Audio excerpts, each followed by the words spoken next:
오늘 우리에게 주시는 하나님의 말씀은 고린도 후서 9장 1절에서 15절까지 말씀입니다. 이 계시의 말씀을 통해서 하나님의 음성 들으시기를 바랍니다. 성도를 섬기는 일에 대하여는 내가 너희에게 쓸 필요가 없나니 이는 내가 너희의 원함을 알미라. 내가 너희를 위하여 마게도냐인들에게 아가야에서는 1년 전부터 준비하였다는 것을 자랑하였는데 과연 너희 열심히 퍽 많은 사람들을 분발하게 하였느니라. 그런데 이 형제들을 보낸 것은 이 일에 너희를 위한 우리의 자랑이 헛되지 않고 내가 말한 것 같이 준비하게 하려 함이라. 혹 마게도냐인들이 나와 함께 가서 너희가 준비하지 아니한 것을 보면 너희는 고사하고 우리가 이 믿던 것에 부끄러움을 당할까 두려워하노라. 그러므로 내가 이 형제들로 먼저 너희에게 가서 너희가 전에 약속한 연보를 미리 준비하게 하도록 권면하는 것이 필요한 줄 생각하였노니 이렇게 준비하여야 참 연보답고 억지가 아니니라. 이것이 곧 적게 심는 자는 적게 거두고 많이 심는 자는 많이 거둔다 하는 말이로다. 각각 그 마음에 정한 대로 할 것이요 인색함으로나 억지로 하지 말지니 하나님은 즐겨내는 자를 사랑하시느니라. 하나님이 능히 모든 은혜를 너희에게 넘치게 하시나니 이는 너희로 모든 일에 항상 모든 것이 넉넉하여 모든 착한 일을 넘치게 하게 하려 하심이라. 기록된 바 그가 흩어 가난한 자들에게 주었으니 그의 의가 영원토록 있느니라 함과 같으니라. 심는 자에게 씨와 먹을 양식을 주시는 이가 너희 심을 것을 주사 풍성하게 하시고 너희 의의 열매를 더하게 하시리니 너희가 모든 일에 넉넉하여 너그럽게 연보를 함은 그들이 우리로 말미암아 하나님께 감사하게 하는 것이라. 이 봉사의 직무가 성도들의 부족한 것을 보충할 뿐 아니라 사람들이 하나님께 드리는 많은 감사로 말미암아 넘쳤느니라. 이 직무로 증거를 삼아 너희가 그리스도의 복음을 진실히 믿고 복종하는 것과 그들과 모든 사람을 섬기는 너희의 후한 연보로 말미암아 하나님께 영광을 돌리고 또 그들이 너희를 위하여 간구하며 하나님이 너희에게 주신 지극한 은혜로 말미암아 너희를 사모하느니라. 말할 수 없는 그의 은사로 말미암아 하나님께 감사하노라. 아멘.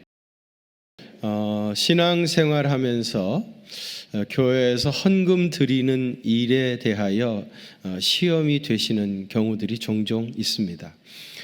그리고 또 우리가 전도할 때 교회에서 드리는 11조를 비롯한 각종 헌금에 대하여 부담을 갖는 분들도 많이 계시고요.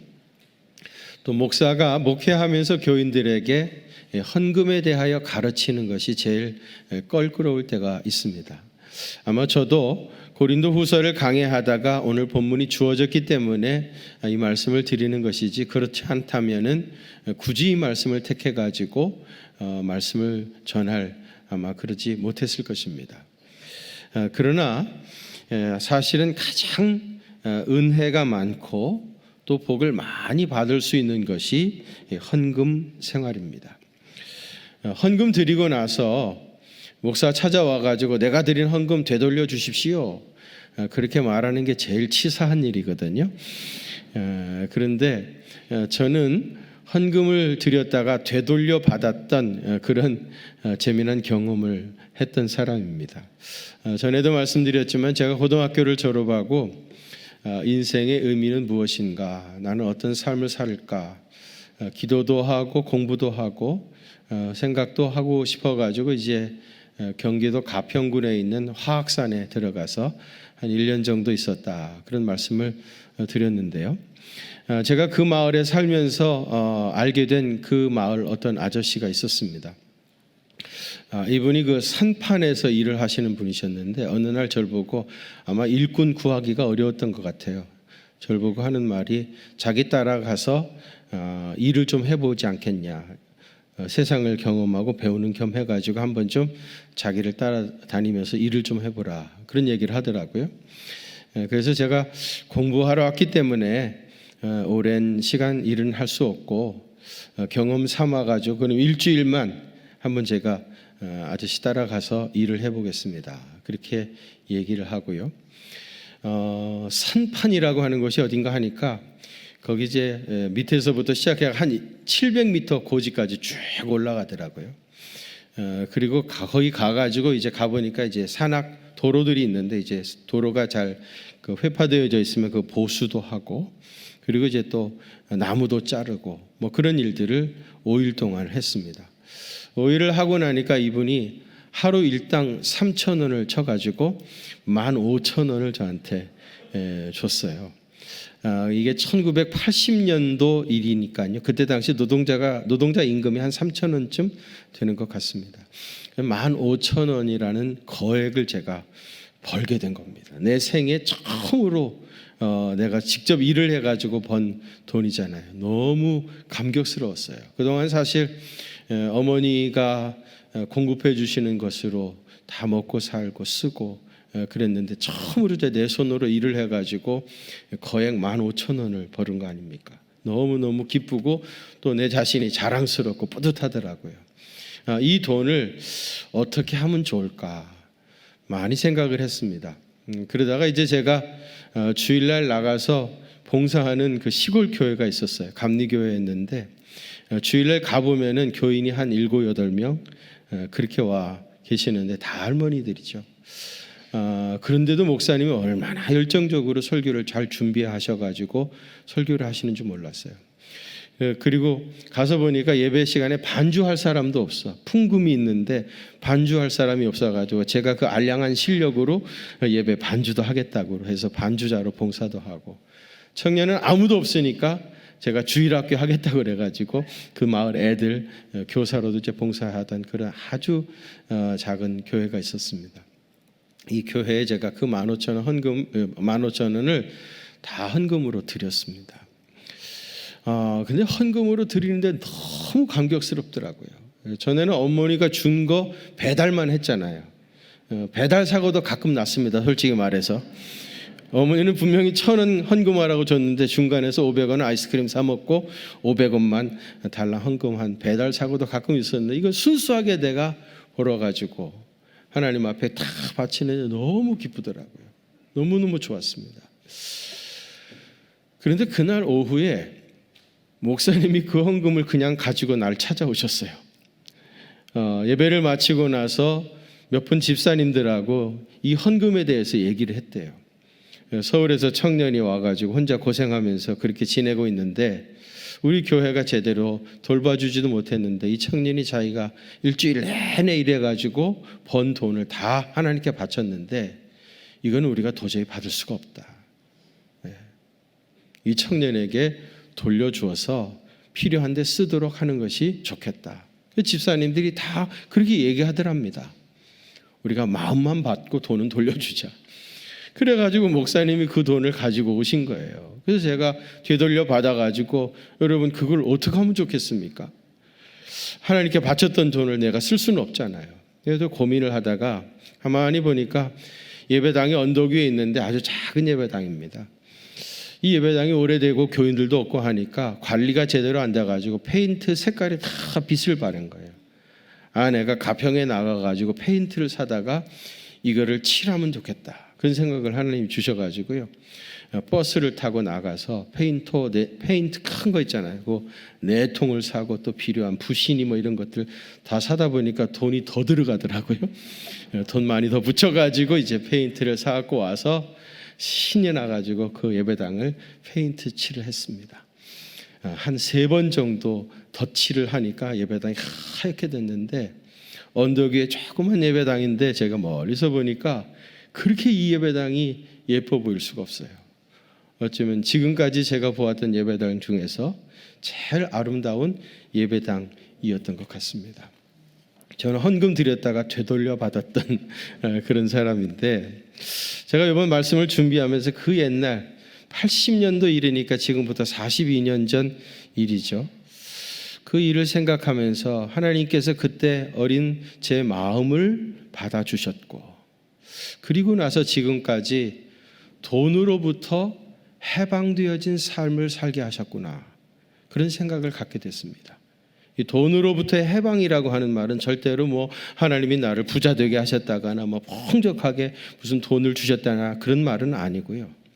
돈을 걱정하지 않고 돈으로부터 자유함을 얻어서 그렇게 살아갈 수 있도록 하나님이 내 생애를 축복하셨다. 그런 생각을 하게 됐습니다. 오늘 보면 1절에 보시면은 헌금 생활을 성도 섬기는 일이라 그렇게 얘기를 하고 있습니다. 고린도후서 8장에서 연보 즉 구제에 관한 말씀을 생각해 보았는데요. 가장 온전한 구제는 헌금이라고 할 수가 있어요. 헌금을 드리게 되어지면 교회가 그것을 수납해 가지고 가난한 성도들을 돕는 일에 사용하게 되어집니다. 구제는 교회를 통해서 하는 것이 가장 좋은데요. 이 귀한 일에 참여하는 방법이 헌금을 드리는 것입니다. 내가 드린 헌금이 어떻게 또 누구에게 쓰여졌는지 정확하게 다 알 수는 없지만은 궁극적으로 가난한 사람 섬기는 일에 사용되어집니다. 그래서 헌금이 성도 섬기는 일이 되는 것입니다. 오늘은 하나님께서 기뻐 받으시는 헌금에 대해서 말씀을 드리려고 해요. 하나님이 기뻐 받으시는 헌금이라 그렇게 말하면 뒤집어 얘기하면 하나님이 받지 않으시는 헌금도 있을 수 있다. 그런 얘기가 되지 않겠습니까? 여러분 우리가 헌금 생활을 다 하고 있지만은 과연 내가 드리는 이 헌금이 하나님이 기뻐 받으실 만한 것인가 그렇지 않은가 하는 것을 잠시 멈추어 서서 생각해 볼 필요가 있습니다. 오늘 본문 말씀을 중심으로 하나님이 기뻐 받으시는 헌금은 어떤 것인가에 대해서 말씀을 드리려고 하는데요. 그 첫째로는 하나님이 기뻐 받으시는 헌금은 사모함으로 드리는 헌금입니다. 어떻게 드리는 거라고요?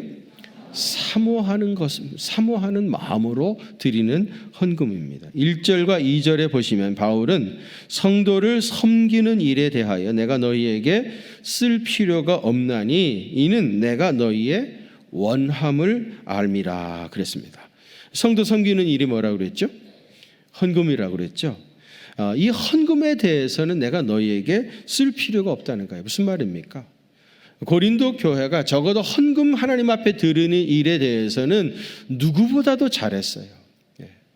그래서 이 일에 대해서는 너희에게 다시 말할 필요가 없다, 언급할 필요가 없을 정도로 고린도 교회가 이 헌금 드리는 일에 아주 모범이 됐다는 거예요. 그러면 바울이 어떤 면에서 이 고린도 교회의 헌금 생활을 이렇게 칭찬했는가? 이는 내가 너희 원함을 알미라 그랬어요. 그들이 하나님 앞에 헌금 드리기를 얼마나 그 마음에 간절히 원하고 있는지, 그 사모하고 있는지, 하나님 앞에 드리는 헌금을 얼마나 사모하고 있는지 그 마음을 바울이 충분히 알고 있었기 때문에 이 일에 대하여는 더 이상 내가 말할 필요가 없다 그런 얘기입니다. 옥합을 주님의 발에 부었던 여인 이야기 잘 아시잖아요. 이때 예수님께서 이 여인을 뭐라고 칭찬하셨습니까? 온 천하의 복음이 전파되는 곳에는 이 여인이 행한 일도 말하여 저를 기념하게 하리라 그랬어요. 이렇게 예수님께서 이 여인을 칭찬하신 이유가 뭡니까? 그 옥합이 300데나리온이나 되는 값비싼 것이었기 때문입니까? 만일에 그것이 30데나리온이었다고 하면 예수님이 이렇게 칭찬하지 않았을까요? 예수님에게 있어서는 그 값어치가 300데나리온이든지 30데나리온이든지 아무 의미가 없어요. 뭐 그걸 갖다가 뭐 팔 것도 아니고 어디다 쓸 것도 아니잖아요. 예수님은 그 여인의 그 사모하는 마음, 그것을 보시고 칭찬하신 겁니다. 우리 주님께서 우리에게 보시는 것은 사모하는 마음입니다. 주님 앞에 헌금을 드리고 싶어 하는 그 간절한 마음, 그 사모하는 마음을 받아주시는 거예요. 여러분, 사랑이라는 건 참 이상한 겁니다. 자꾸 주고 싶은 마음이 사랑하는 마음이에요. 만일 여러분이 누군가에게 자꾸 뭘 주고 싶다 그런 생각이 드시면 내가 그분을 사랑하고 있구나, 그렇게 아시면 틀림이 없을 겁니다. 여러분, 제가 제 아내하고 이렇게 살아가면서 부부싸움 할 일이 있을까요? 없을까요? 여러분 생각에. 참고로 제가 제 옆집의 아줌마하고는 한 번도 안 싸웠습니다. 예. 제가 이렇게 착한데 여러분 제 아내하고 싸울 일이 있을까요? 없을까요? 예, 있다는 분도 없다는 분도 계시는데, 없다는 분은 믿음이 좋으신 분이고 있다는 분은 현실을 잘 파악하시는 눈치가 빠르신 분이고, 예, 종종 있습니다. 그래서 제 아내하고 이제 싸우게 되어지면은 제 아내가 답답해가지고 막 속이 터질 것 같으니까, 그래서 이제 바깥에 나가서 이제 쇼핑을 하고 이렇게 숍을 돌아다닙니다. 돌아다니다가 제 옷을 사옵니다. 이건 또 뭔 일입니까? 이거 싸우고 나가가지고 기분 나빠가지고 나가지고 돌아다니다가 그거를 사는 거야. 그래가지고 가져오면서 자기도 내가 무슨 짓을 하는지 모르겠대. 이쁘지도 않은데 싸우고 나와가지고 왜 그걸 사갖고 옵니까? 와가지고 삐쭉 이거 사왔다고 입어보라는 거예요. 그 저도 싸우고 나서 돌아서서 옷 사왔다가 아이고 좋다고 그럴 수는 없잖아요. 또 사람이 말이죠. 예. 이게 사랑입니다. 주고 싶고 해주고 싶고, 그게 사랑이에요. 우리 교회에서 있었던 일은 아니고 저희 가정 이야기도 절대로 아니고요. 1월 말쯤 됐는데 선물을 가져왔더랍니다. 그래가지고 이거 무슨 선물인가? 이게 선물이라는 게 다 이유가 있잖아요. 뭐 내 생일도 아니고 무슨 기념일도 아니고, 아무리 생각해봐도 내가 선물을 받아야 할 이유가 없는데 선물을 가져왔더래요. 도대체 이게 무슨 선물이냐고 물으니까 오늘이 음력 성탄절이랍니다. 음력으로 12월 25일. 여러분, 음력 성탄절 지키는 사람 있습니까? 그런데 그거를 구실 삼아가지고 선물을 하고 싶은 거예요. 사랑하니까 선물을 하고 싶은 거예요. 주고 싶은 겁니다. 사랑하는 마음으로 주님께 드리고 싶은 것, 이런저런 구실을 붙여가지고 주님께 드리고 싶은 그 마음, 사모하는 그 마음을 우리 주님께서 기뻐하시는 거예요.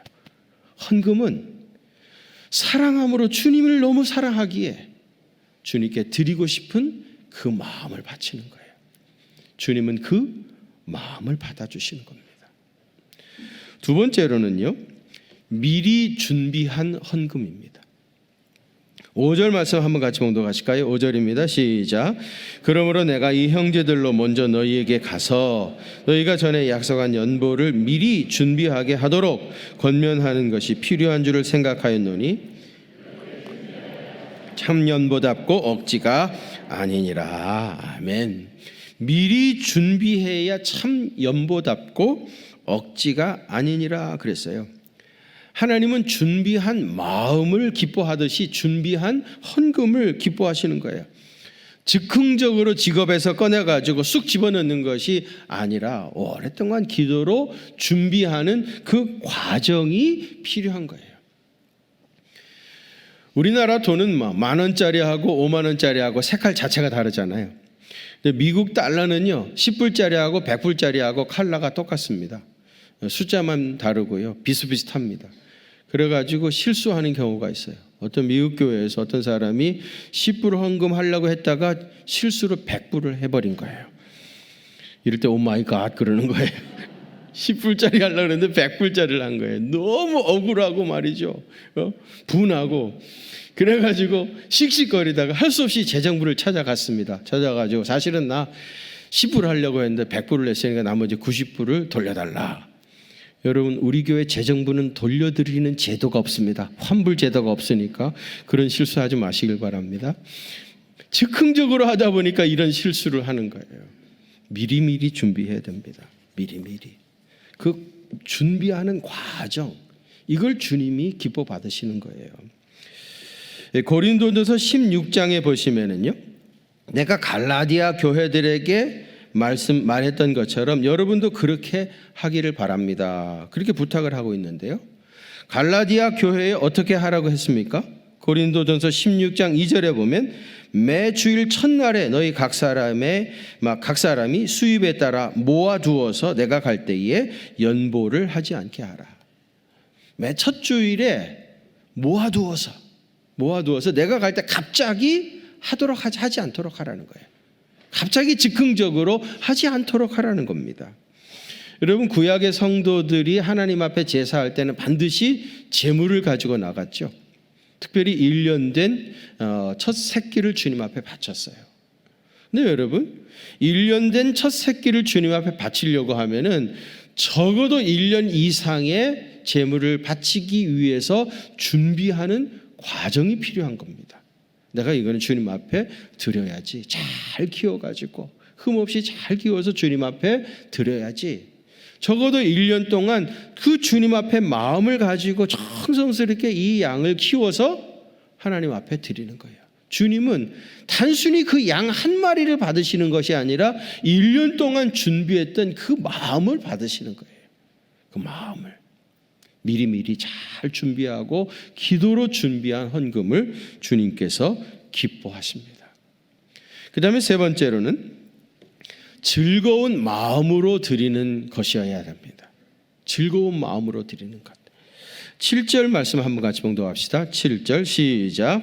각각 그 마음에 정한 대로 할 것이요 하나님은 즐겨내는 자를 사랑하시느니라. 아멘. 여기 보시면은 마음에 정한 대로 그랬는데요, 이 말은 자기 분수에 맞게 하라는 거예요. 자기 분수에 맞게 자기가 마음으로 정하면 된다는 거예요. 여러분, 내 형편을 누가 알겠습니까? 헌금은 일괄적으로 얼만씩 정해서 할 수 있는 성질의 것이 아니에요. 헌금은 세금이 아니기 때문에 누가 그 액수를 정해줄 수가 없습니다. 자기 형편에 맞게, 자기 분수에 맞게 그렇게 하면 되는 거예요. 하나님이 다 알고 계시는 겁니다. 구약의 성도들이 하나님 앞에 드리는 제물 중에는 소나 양 같은 것도 있었지만은요, 소나 양을 주님께 바칠 수 없는 가난한 성도들은 비둘기를 갖다 바쳐도 됐습니다. 어떤 경우는 비둘기도 같이 바치지 못할 만큼 어려운 가정도 있어요. 그런 사람들은 곡식을 갈아가지고 그 고운 가루를 하나님께 드리면 되는 거예요. 제물이야 소도 있고 양도 있고 비둘기도 있고 곡식도 있지만은 그 하나님께서 그 형편 중에, 자기 형편 중에 마음껏 자기 편한, 자기 즐겁게 하나님께 바치면 되는 겁니다. 아무 차이가 없는 거예요. 자기 형편대로 하면 되는 겁니다. 그런데 인색함이나 억지로 하지 말라는 거예요. 하나님께 예물을 바치면서 인색한 마음으로 한다거나 억지로, 다들 하는데 나만 안 할 수 있나? 그래가지고 억지로 그렇게 하지 말라는 거예요. 그런 헌금을 주님께서 받으시면서도 너무 불편하시지 않겠습니까? 여러분, 사도행전 4장에 아나니아와 삽비라 부부 이야기 아시죠? 바나바라는 분이 자기 재산을 다 팔아가지고 교회에 다 하나님 앞에 헌금을 드렸어요. 그건 놀라운 축복도 받았고 교인들이 다 존경하고 따르게 됐습니다. 아마 그걸 질투했던 것 같아요. 그래서 이 사람도 자기 재산을 다 팔았습니다. 그리고 순수한 마음으로 하나님 앞에 바쳤으면 얼마나 좋았을까요? 그런데 바치려고 하는 순간에 마귀가 역사했겠죠. 아까운 생각이 들었던 겁니다. 인색한 마음이 쑥 들어갔던 거예요. 다 바칠 필요가 있나? 그래가지고 그 중에 일부를 빼고 제물로 헌금으로 드렸다가 결국 이들 부부가 다 죽게 되지 않습니까? 그 불행한 사건이 초대교회에 일어났습니다.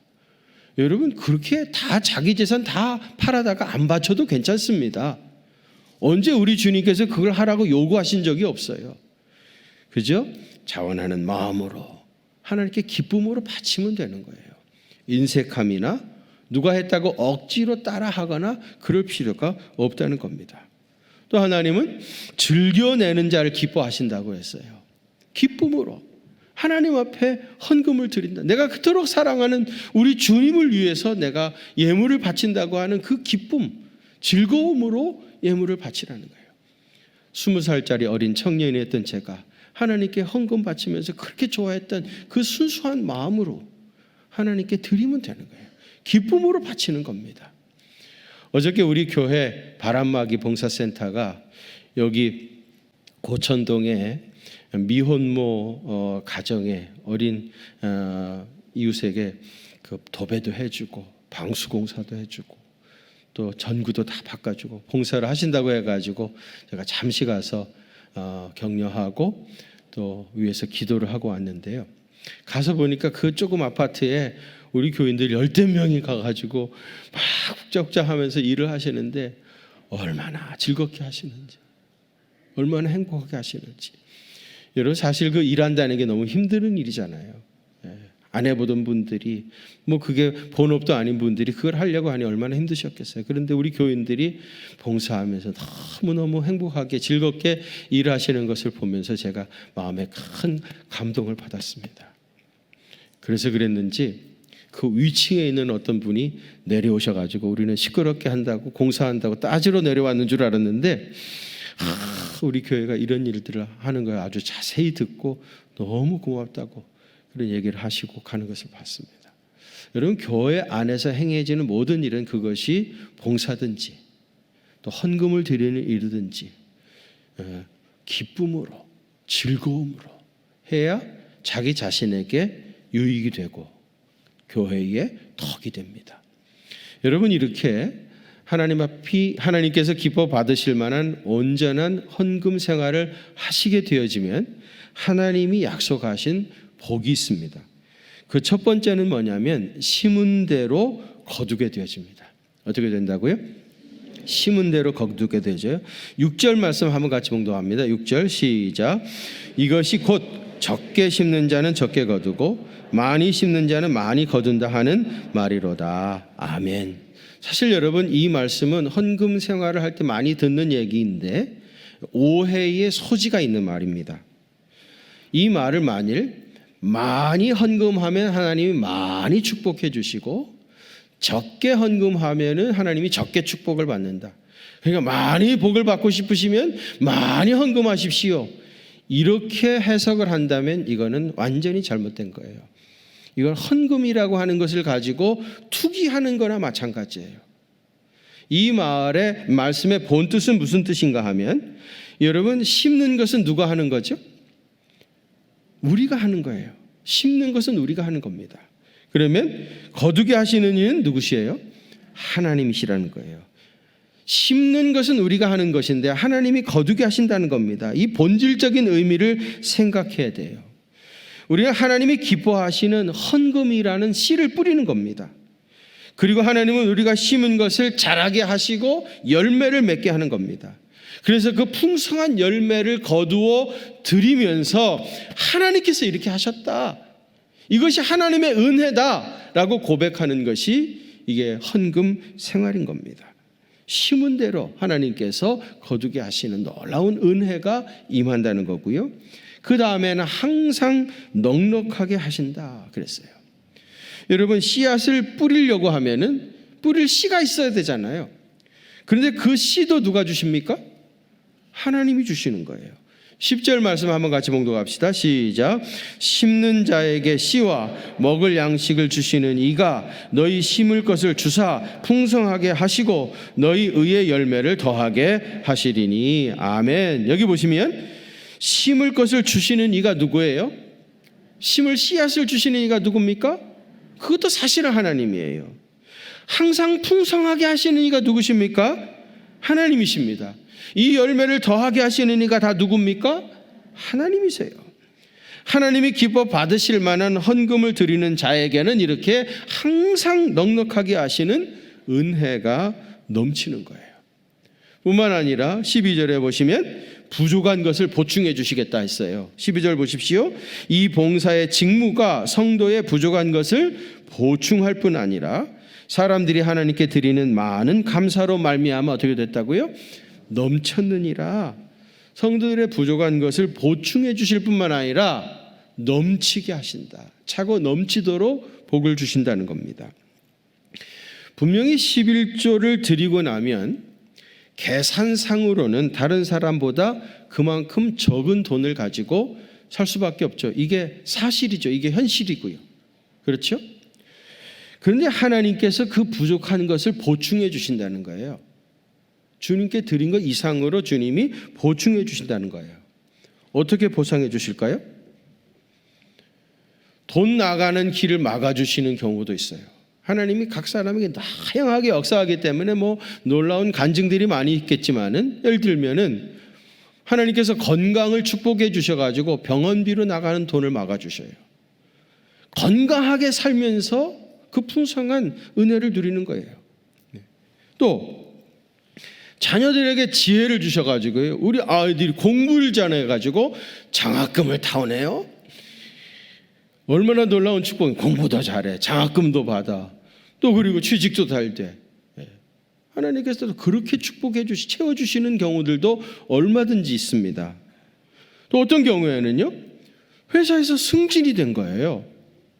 또 사업이 막 잘 되어지는 거예요. 하나님께서 함께 하셔가지고 승진도 되고 사업도 잘 되게 되는 놀라운 축복이 임합니다. 내가 100만 원을 월급으로 받았던 사람인데 10% 하나님께 바치고 여러분 90만 원으로 살았는데 하나님이 축복해 주셔가지고요, 승진이 된 거예요. 그래서 월급이 200만 원으로 올라갔어요. 놀라지도 않아. 200만 원. 여러분 200만 원 월급을 받으면 11조 드리고 나면 180만 원 남게 되어지죠. 제가 계산 잘하죠? 180만 원을 받았어요. 여러분은요, 100만 원 받아가지고 100만 원 다 가지고 쓰시기를 원하십니까? 아니면 하나님의 축복하셔가지고 승진돼서 11조 바치고도 180만 원 받아가지고 쓰시기를 원하십니까? 대답을 안 하시는 보니까 목사님이 세상에 이렇게 유치한 질문을 하시나? 제가 너무 유치한 얘기인지 모르겠습니다만은, 여러분 승진하는 것도요, 또 사업이 잘 되어지는 것도 거기 아주 신비한 요소들이 있습니다. 무조건 일 열심히 하면 승진합니까? 아침부터 저녁까지 뛰어다니면 사업이 잘 됩니까? 승진하는 것도 그렇고 사업이 잘 되는 것도요, 거기에 하나님께서 내 삶의 주변에서 역사해 주셔가지고 어떤 경우 돕는 사람도 붙여주시고, 또 사람들이 나를 좋대, 나만 만나면 기분이 좋대. 그래서 승진이 되어지고 말이죠. 내가 맡은 일이 잘 되어지고 사업에 파트너 돕는 사람들이 막 생겨나고요. 그래가지고 이게 순적하게 일이 되어지는 거예요. 여러분 승진하는 거, 사업이 잘 되는 거 하나님의 은혜 가운데 되어지는 거예요. 어떤 사람은 이런 질문을 할 수 있어요. 돈 잘 벌고 부자 됐으니까 헌금 생활하는 거 아닙니까? 우리같이 어려운 사람들은 헌금 생활할 수가 없어요. 우리도 하나님이 축복하셔가지고 돈 잘 벌면 그때 가서 할게요. 그런데 여러분, 엄밀하게 말하면 헌금 생활을 열심히 잘 했기 때문에 하나님이 그 손을 축복해 주셔가지고 자녀들에게도 지혜 주시고 또 승진도 하게 해주시고 사업도 뜻밖의 잘 되게 하신 것이지, 그게 먼저였지 생활이 형편이 좋아진 것이 먼저가 절대로 아니었습니다. 어려운 가운데서도 정말 주님을 너무 사랑함으로 주님께 바치는 그 자체가 너무너무 좋아서, 아까 음력으로 성탄절 선물을 가져왔던 그 사람처럼 말이죠, 이런저런 구실을 붙여가지고 하나님께 예물 드리는 그 자체가 너무 좋았던 그 손을 하나님이 축복해 주셔가지고 승진도 되어진 것이고 사업도 잘 되게 된 겁니다. 여러분, 하나님이 기뻐 받으실 만한 온전한 헌금 생활을 통해서 심은 대로 거두는 놀라운 축복이 임하시길 바랍니다. 항상 넉넉하게 채워주시는 하나님의 은혜를 경험하시길 바랍니다. 부족한 것을 보충해 주시는 하늘의 신비를 체험하는 귀한 생애 되시기를 주의 이름으로 축원합니다. 하나님 아버지, 오늘도 귀한 말씀 주시니 감사합니다. 이 말씀에 온전히 기쁨으로 순종할 수 있도록 성령님께서 역사하여 주시고, 그래서 약속하신 풍성한 복을 받아 누리는 복된 생애 되게 하여 주옵소서. 이제는 만복의 근원이 되시는 우리 주님 예수 그리스도의 그 크신 은혜와 하나님 우리 아버지의 무한하신 사랑하심과 성령님의 위로하심과 교통하심이 사랑하는 경기중앙교회 모든 성도들과 또 저들의 가정과 그 생업의 현장들 위에 이제로부터 영원토록 함께 계시옵기를 간절히 축원하옵나이다. 아멘.